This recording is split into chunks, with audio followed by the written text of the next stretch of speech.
வடகொரியாவில் வெள்ளம் மற்றும் நிலச்சரிவுகளால் ஏற்பட்ட பாதிப்புகளை தடுக்க தவறிய 30 அதிகாரிகளுக்கு மரண தண்டனை விதித்து அந்நாட்டு தலைவர் கிம் ஜாங் உன் உத்தரவிட்டுள்ளார். பிரைம் குரூப் அறிமுகப்படுத்தும் இலங்கையின் முதலாவது நவீன வீட்டு அபார்ட்மெண்ட் நகரம் கிரிபத்குடையில். அழையுங்கள் 0772041041. வெள்ள அனர்த்தங்களால் வடகொரியாவில் விவசாய நிலங்கள், அரச கட்டிடங்கள், வீதிகள் மற்றும் புகையிரத பாதைகள் அனைத்தும் வெள்ளத்தில் மூழ்கின.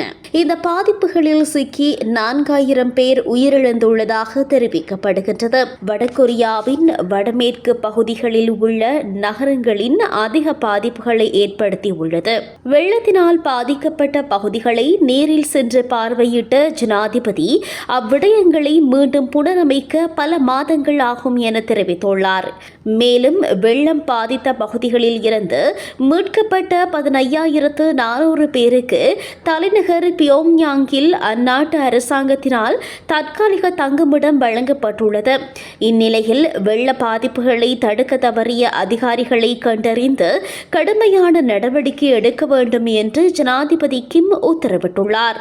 இந்நிலையில் அவரின் உத்தரவுப்படி கடந்த மாத இறுதியில் ஊழல் மற்றும் கடமைகளை செய்ய தவறிய 30 அதிகாரிகள் கண்டறியப்பட்டு அவர்களுக்கு தண்டனை நிறைவேற்றப்பட்டுள்ளது. எனினும் இந்த தகவலை வடகொரிய அரசு ஊடகம் உறுதிப்படுத்தாத நிலையில் கொல்லப்பட்ட அதிகாரிகள் யார் என்பது குறித்த விவரங்கள் இன்னமும் வெளியாகவில்லை.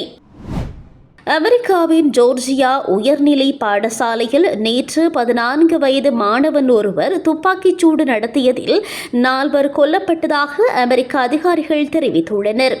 2 மாணவர்களும் 2 ஆசிரியர்களுமே சம்பவத்தில் உயிரிழந்தவர்கள் ஆவர் மற்றும் 9 பேர் காயமடைந்துள்ளதுடன் அவர்கள் வைத்தியசாலையில் சிகிச்சைக்காக அனுமதிக்கப்பட்டுள்ளனர்.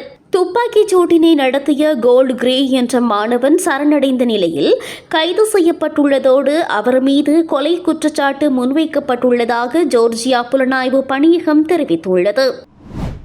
நைஜீரியாவில் போகோ ஹாரம் தீவிரவாதிகள் நடத்திய தாக்குதலில் 81 பேர் பலியாகியுள்ளதாக சர்வதேச ஊடகங்கள் செய்தி வெளியிட்டுள்ளன. நைஜீரியாவில் கடந்த சில ஆண்டுகளாக போகோ ஹாரம் தீவிரவாதிகள் வன்முறை செயல்களில் ஈடுபட்டு வருகின்றனர். அவர்கள் தாக்குதல் நடத்தி இதுவரை பல்லாயிரக்கணக்கானோரை கொன்று குவித்துள்ளனர். இந்நிலையில் நைஜீரியாவின் வடகிழக்கு பகுதியில் உள்ள கிராமத்தினரை குறிவைத்து பயங்கர ஆயுதங்களுடன் போகோ ஹாரம் தீவிரவாதிகள் தாக்குதல் நடத்தியுள்ளனர். இந்த தாக்குதலில் அப்பாவி பொதுமக்கள் 81 பேர் பரிதாபமாக உயிரிழந்துள்ளனர்.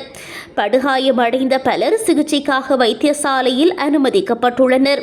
மேலும் பலர் மாயமாகி உள்ளனர் என்பதால் பலி எண்ணிக்கை மேலும் அதிகரிக்கலாம் என அந்நாட்டு ராணுவம் தெரிவித்துள்ளமை குறிப்பிடத்தக்கது. இலங்கையின் முதல் நிலை முதற்தர செய்தி வழங்குனர் வீரகேசரியின் குறும் தகவல் செய்திகளை உடனுக்குடன் தமிழில் பெற்றுக்கொள்ள டயலாக் வலையமைப்பிலிருந்து REG இடைவெளி வீக்கி என்று பதிவிட்டு 87 960 என்ற எண்ணுக்கு குறுஞ்செய்தி ஒன்றை அனுப்புங்கள். வீரகேசரி செய்தியுடன் இணைந்திருங்கள்.